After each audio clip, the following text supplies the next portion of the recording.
mother had been brutally murdered is a day that Lee Watts will never forget. She says it's a constant pain that still lingers, with some days being harder than others. I was here. I had called my mother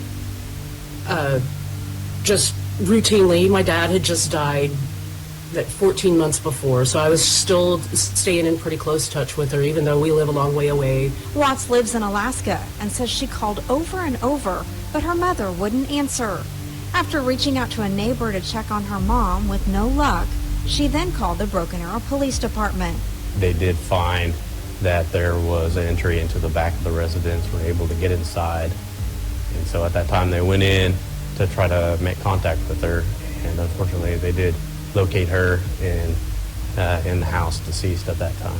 Captain Stephen Smith says 72-year-old Linda Davenport had been murdered. She had deceased from gunshot wounds. It's hard to understand how anyone could want to harm a 72-year-old woman. Watts says her mom worked as a CPA and tax preparer at the time of her death. But she was working for a company that she was moving millions of dollars around. So it's an oil company. So I was wondering if it might have had something to do with that, if somebody had maybe, done something. Because my mother, man, I mean, she is the picture of ethics. When you look up the word ethical in the dictionary, that's my mom's picture. Very ethical lady, and would not for 1 second participate in or even tolerate unethical financial behavior on her watch. Watts' father passed away 14 months before, and so her mom was staying in the home alone.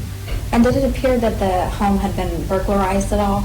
Not that anything that we had seen has led us in that direction.